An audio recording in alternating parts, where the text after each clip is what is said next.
جسد انسانی باور کنی همچنانه که گفتن که این چشم بینایی داره، این گوش شنوایی داره. هستن انسانایی که شنوایی ندارن، انسانایی هستن گویایی ندارن، بینایی ندارن، پا دارن، روایی ندارن، دست دارن، گیرایی ندارن. اما باور کنی در روز قیامت از این جسد پرسان میشن، بجز این زبان لال میشه، زبان خاموش میشه، از کل عضو بدن پرسان میشه. همه این عضو بدن در زبان میگن، سخن میکنن. ای چشم بینایی دادم، آیا بر این بینایی من یک بار اقلا حرفی مرا دیده بودی؟ قرآن منو گرفته بودی به دسته؟ خوش شده بودی در قرآن؟ چی بود؟ به عقل من داده در قرآن کار کردی؟ به این زبانی که ورق سخن میکردی آیا تلاوت قرآن کردی؟ به این شنوایی یگان بار امر معروف و نهی منکر و تلاوت قرآن شنیدی؟ به این پاها در راه شریعت رفتی؟ به دستات یگان خیر کردی؟ همه این از این جسد پرسان میشه. این جسد صاحب داره. امروز پاهامون در میکنن از زنبیلا، چی میگن؟ نوشیرگیش هم پاهام در میکنن از زنبیلا. آیا پاها دست کی دادن؟ صاحب این پاها کیه؟ وقتی لعنت میکنه که لعنت تماما اجازت نیسته بر بنده، لعنت فقط از جانب الله باید باشه. به همین خاطر زنها زیادش سوزنده آتش جهنم هستند. پیامبر خدا صلی الله علیه و سلم از شب معراج بازگشت، کل زنها گفت که ای گروه زنها شما زیاد خیر کنید، زیرا که زبان لعنت کننده داره. لعنت فقط از جانب الله باید باشه. شیطان عزازیل لعنت کرد، او روی جنت نمیبینه. و سه گروه زنهای هم لعنت میکنه خداوند، زنی وسوسه کننده، زنی قاشچین، زنی که کاسب قاشچینه، زنی که بر موی خود موی اضافه میکنه، زنی که بر روی خود خال میکنه. این گونه زنها الله لعنت میکنه. چه گناهی که شیطان لعنت کرد؟ وای بر حال زنی که قاش چینده داره، وای بر حال زنی که به موی خود موی اضافه میکنه، موی خود از زینت میکنه، به رومال میبروید در مردای نامحرم نشان میده. وای بر حالش. خوش به حال زنی که همین دقیقه شنیدن قاش چیندن چقدر گناه. انشاءالله بعد از نماز پیشین یه دوام میتیم. بسیار یک موضوع وسیع. میگه وای خوش به حال زنی که فهمید و از همین دقیقه بس کرد، او قاشچینی دوام نداد. الله رحمان و رحیم او را میبخشه. وای بر حال انسانی که شنید و گفت که حالی با بس میکنم، مبادا چین دیو گفت که حالی بس میکنم، حالی نبرو مده خداوند جان تگیری. در یک زمانی هستیم که هر لحظه هر قدم امتحان برای ما و شما. دخترکای شوهر نکده مرده سیان، طفلکای این قهر مرده سیان. نمیگه ای روز ایده، نمیگه ای روز چند شنبه، نمیگه تو چند ساله، نمیگه تو حالی سینه مادر مکیدستی، نمیگه که تو حالی امروز شب عروسی تا شهد پیش عروس میدرارن، حالی عروس نرسیده عروس دردی میگیره که همون خیلی میبرن به همون درد میمره. چیزی که نصیب بوده هوای میبینی، افسانه نیستی از زندگی ما و شما. چیزی که نصیب بوده هست هوا میبینی. وای بر حال این زبانی که میگه حالی با پیر شوم میکنم، این سخن اون نیست، این سخن شیطان. شیطان هر قدم هر زمان هر لحظه بنده وسوسه میکنه. ای بنده با میکنی حالی وقت داری، حال آن که بنده وقت نداره. بنده دقیقه عمرش باید به شمار باشه. دقیقه عمرت رفت، گوی الله در این دقیقه عمرم 10 دقیقه عمرم رفت. ساعت چند شد؟ میگن ساعت 1 نماز پیشین شد. تا ساعت 1 چی ذکر کردی؟ یگان بار خداوند یاد کردی، مرگ یاد کردی، چی کار کردی در دنیا؟ برات یگان توشه تیار کرده استی، نه وقت رفته است، ساعت 1 شد فلان جا دیر موندم. این نفس دنیای. نفس دنیا هر لحظه مایه بسیر خودش میکشه. هر دقیقه میخواه که ما آیو باشیم، در قیامت در گروه دوزخیا باشیم نعوذ بالله. اما خوش به حال این زبان که استغفر الله گو باشه. خوش به حال این جسد که خودش در گروه نجات یافتگان فرسایه. امروز هر عملی که الحمدلله بسوی جنت شد، تو همه عملا کردنگی، ذکر تا زیاد کردنگی، زنگ دلی تو پاک میشوه. میگه این جسدی که ذره گناه کنه، ذره میگه گناه کنه. مثال یک مرد نامحرم یک بار نگاه کرد، مبادا چشمش رسید چشم دریای پیش نگاه کرده، گفت که یک بار که بینیم قمردی خوشبو بوده، نعوذ بالله زینا شد. در دل تو ذره نقطه سیاه پیدا شد و هر لحظه که تو ذره میگه گناه میکنی، این نقطه سیاه کلان شدن میگیره، جسد سیاه میگه همه خیلی احاطه میکنن. وقتی جسد احاطه سیاه شد، تا ایکجا عمل میگه جنتیه کردن. و هر لحظه الحمدلله وقتی که بالای جای نماز میبیاییم، سخن با الله خود میکنیم انشاءالله میگه گناه های انسانی ریخته میشه. میگه در حدیث خود رسول خدا صلی الله علیه وسلم یک وقتا فصلی میگه تیر ماه بود، میگه ابوذر غفاری میگه با رسول اکرم صلی الله علیه وسلم بیرون برآمدن و میگه برگای درخت میگه در اون زمان زرد شده بود و حبیب الله صلی الله علیه وسلم درخت گرفت شاخه یا میگه تکن و در این حالت گفت چرا سوال نمیکنی ای ابوذر؟ وقتی که میگه در پاسخ در جواب گفت که چگونه که این برگ‌های تکان دادم درخت از شاخه برگ‌ها ریختن، همین از مثال نماز پنجگانه. هر بنده که 5 وقت نماز وقت ساعت خودش خواند چگونه که این برگ‌ها از شاخش ریختن از بدن بنده میگه گناه همه خیلی میریزه. سبحان الله.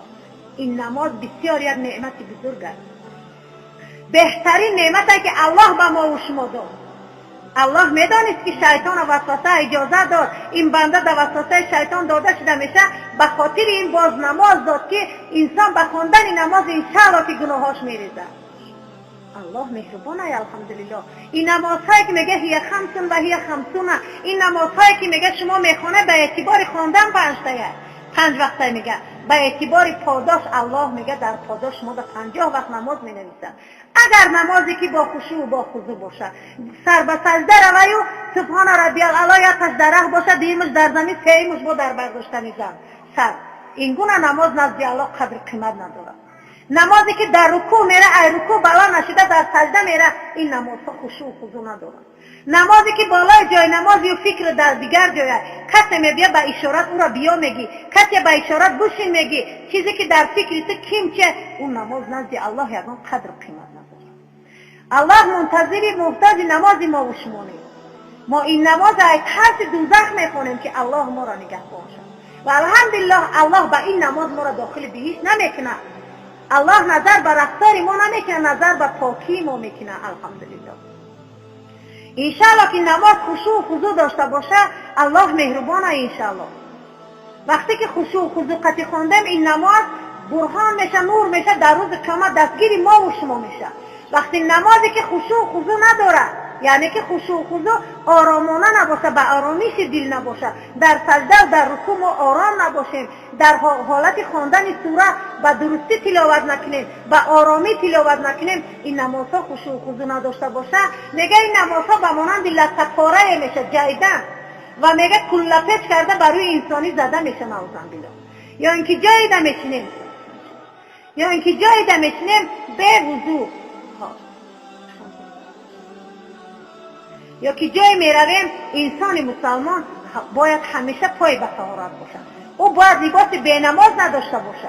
و همیشه خیلی مادرای ما که پیرن یا در اجازت که میشه و که ازارشان بینماز میشه یا جای دیگرشان اونا خیلی با لباس نمازی میپوشن، نمازشان میخونن.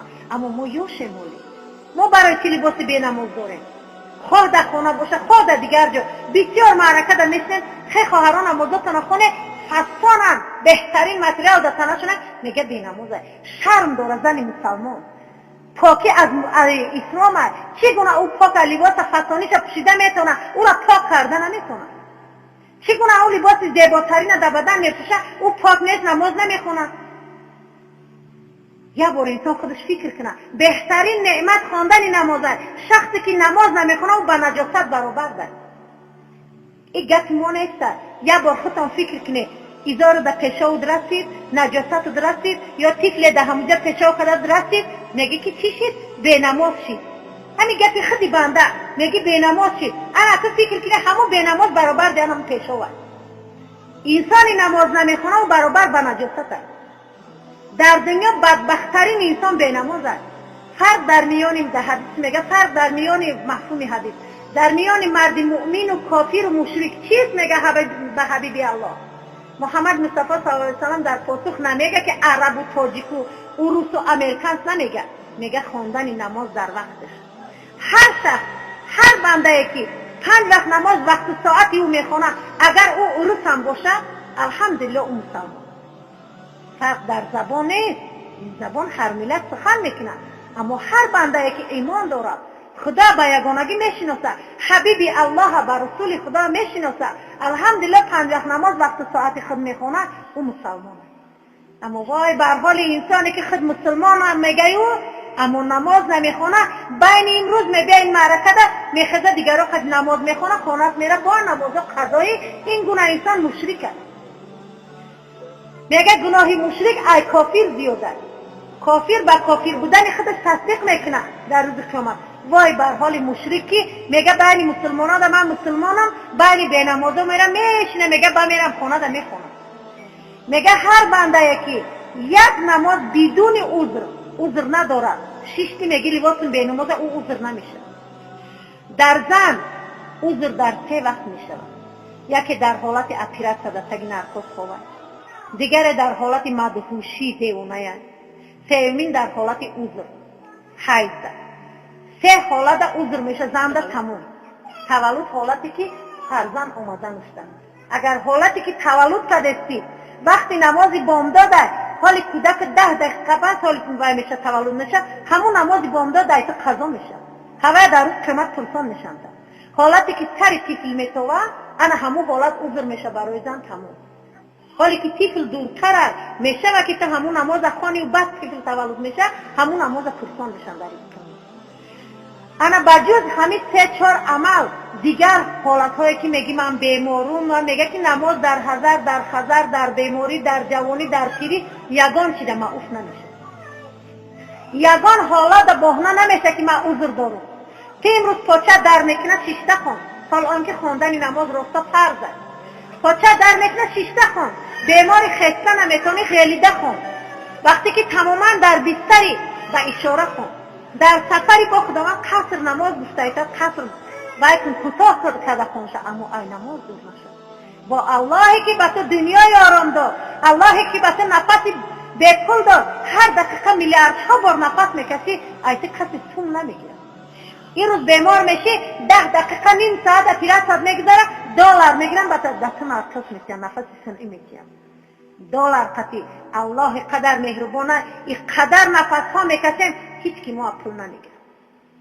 وقت ساعت خود افتاو میبره با ما فایده میاره، محتاو میاره میبیاره فایده میبیاره، شمال فایده خودش داره، برف فایده خودش داره، بارون فایده خودش داره، همه نعمتاش برای ما ارزانی به پول داده. خود یا الله بزرگ خدمتگار ما و شما شده. با همین گونه یک الله مهربانه میگه ای بنده امروز 5 بار با من صحبت کن، من بخشنده مهربانم، کل گناهات میبخشم، میدانم که وسوسه داره شیطان. اما ما بندگان با میشینیم کور بر این کو همین 5 دقیقه وقت میره برای خواندن نماز. 5 دقیقه در انسان الحمدلله نماز میخونه، اما به خاطر 5 دقیقه همین خودمون بهانه میکنیم دیگر و دیگر باور کنیم معرکه میریم. وقتی نماز میشه خزه خاله مادرها خواهرها خزه نماز کنه، یک خانه بزرگ 2 کس یا 3 کس نماز میخونه.